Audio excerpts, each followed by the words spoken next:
Dans cette école ougandaise, c'est en anglais que l'on apprend à épeler le mot « connaissance ». La langue de Shakespeare est l'une des 2 langues officielles du pays, avec le swahili.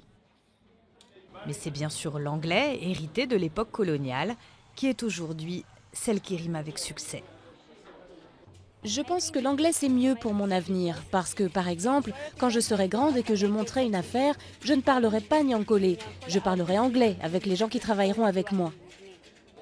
Cette école a choisi de faire classe uniquement en anglais, une langue largement utilisée en ville, omniprésente sur les panneaux publicitaires et qui menace les langues locales.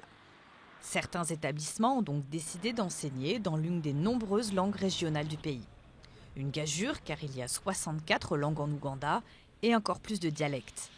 La plupart n'ont pas de règles d'orthographe ni beaucoup de textes écrits. En fait, nous avons eu des problèmes. En 2012, quand le gouvernement a voulu revoir les programmes du collège et a retiré toutes les langues locales du programme, il a fallu qu'on crée un réseau pour dire « Non, vous ne pouvez pas faire ça. Vous ne pouvez pas faire de nous des étrangers dans nos propres cultures. »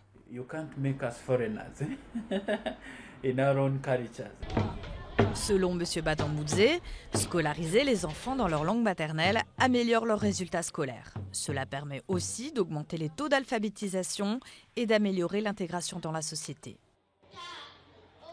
Lancé dans une campagne d'alphabétisation, l'Ouganda organise des tournois d'orthographe en langue locale.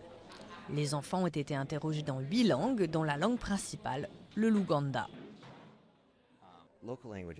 Les langues régionales, c'est très important.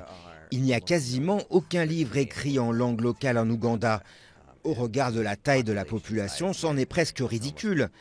Comparer cela à n'importe quelle langue européenne parlée par peu de gens, c'est absurde.